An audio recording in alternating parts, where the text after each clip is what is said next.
कथा गंदे विचार और उनका कारण। बहुत समय पहले श्रावस्ती के पास एक छोटा सा गांव था।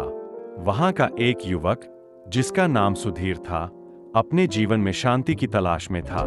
सुधीर स्वभाव से अच्छा था, दूसरों की मदद करने वाला था, लेकिन उसके मन में अक्सर ऐसे विचार आते थे जो उसे शर्मिंदा कर देते थे। ये विचार क्रोध, लालच, ईर्ष्या और कभी-कभी असत्य से जुड़े होते थे।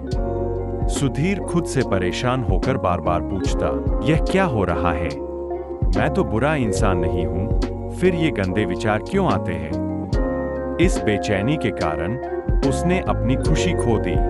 एक दिन उसने सुना कि भगवान बुद्ध पास के जेतवन विहार में प्रवचन देने आ रहे हैं। उसने तुरंत सोचा, शायद बुद्ध ही मेरी समस्या का हल बता सकते हैं। सुधीर की समस्या। सुधीर जेतवन विहार पहुंचा। बुद्ध के पास पहुंचते ही उसने हाथ जोड़कर कहा, भगवान, मैं जीवन में शांति चाहता हूं, लेकिन मेरा मन मुझे परेशान करता है। गंदे और बुरे विचार हर समय मुझे घेर लेते हैं। मैं जितना इन्हें रोकने की कोशिश करता हूं, ये उतने ही जोर से लौट आते हैं। कृपया मुझे बताइए, ये विचार क्यों आते हैं? क्या मैं इनसे कभी मुक्त हो सकता हूं? बुद्ध ने सुधीर की तरफ शांत और करुणा भरी नजरों से देखा।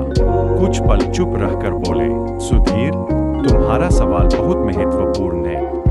इसका उत्तर पाने के लिए तुम्हें पहले मन के स्वभाव को समझना होगा। कहानी मन का बगीचा और गंदगी। बुद्ध ने कहना शुरू किया, बहुत समय पहले एक नगर में एक धनी व्यापारी रहता था। उसका एक सुंदर बगीचा था जिसमें हर तरह के फूल और फल लगे हुए थे।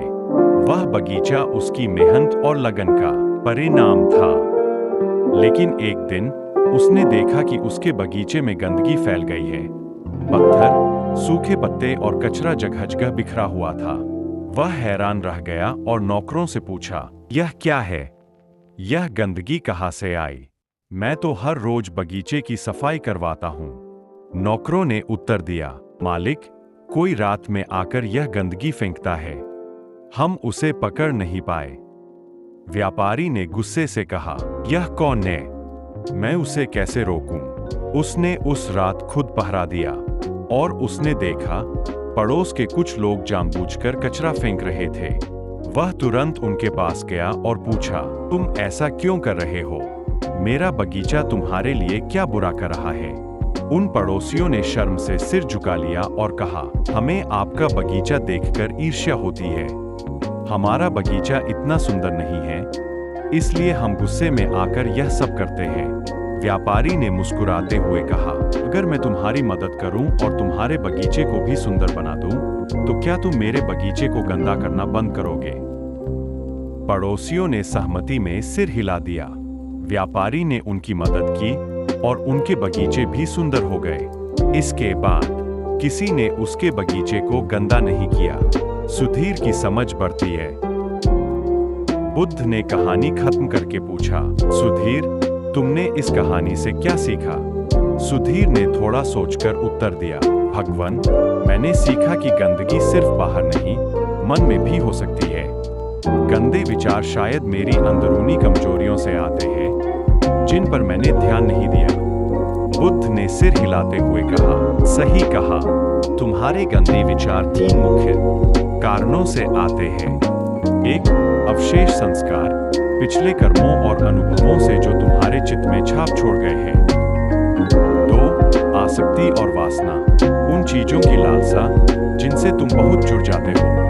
3. अज्ञानता, अपने मन और उसकी प्रकृति को न समझ पाना। गंदे विचार स्वाभाविक है, लेकिन वे तब तक तुम्हें परेशान करेंगे जब तक तुम उन्हें पहचानोगे नहीं। गंदे विचारों से मुक्ति का उपाय। सुधीर ने पूछा, भगवान, मैं इन विचारों से कैसे छुटकारा पाऊं? बुद्ध ने 4 उपाय सुझाए। 1. जागरूकता, स्मृति, जब कोई गंदा विचार आए तो उसे पकड़ने या भगाने की कोशिश मत करो, बस उसे देखो।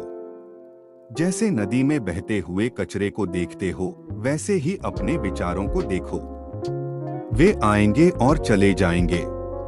2. ध्यान, विपश्यना, ध्यान का अभ्यास करो। अपनी श्वास पर ध्यान केंद्रित करो। जब विचार आएं तो उन्हें पहचानो, लेकिन उनसे जुड़ो मत। यह अभ्यास तुम्हें धीरे धीरे मजबूत बनाएगा। 3 अच्छे कर्म, करुणा और दान। दूसरों की मदद करो। जब तुम दूसरों के लिए जीते हो तो तुम्हारे चित्त की गंदगी स्वतः कम हो जाती है। 4 सत्य और संतोष का मार्ग। सत्य, अहिंसा और संतोष के मार्ग पर चलो। यह मार्ग तुम्हारे मन को स्थिर और शांत बनाएगा। सुधीर का परिवर्तन। सुधीर ने बुद्ध की बातें ध्यान से सुनी और उनका पालन करने का निश्चय किया। उसने रोज ध्यान करना शुरू किया और अपने विचारों को बिना डर के देखने की कोशिश की। धीरे धीरे उसने महसूस किया कि गंदे विचार अब उसे परेशान नहीं करते थे। वह दूसरों की मदद करने लगा। गांव के गरीबों के लिए खाना जुटाना, बच्चों को पढ़ाना और बीमारों की सेवा करना उसका मुख्य उद्देश्य बन गया। समय के साथ उसका मन शांत और स्वच्छ हो गया। कथा का संदेश। यह कथा हमें सिखाती है कि गंदे विचार हमारे संस्कार, इच्छाओं और अज्ञानता का परिणाम है। लेकिन अगर हम अपने मन को समझें, ध्यान का अभ्यास करें और अच्छे कर्मों से जीवन भरें, तो इन विचारों से मुक्ति पाई जा सकती है। सुधीर की तरह हम सभी को जागरूकता, करुणा और सत्य के मार्ग पर चलना चाहिए।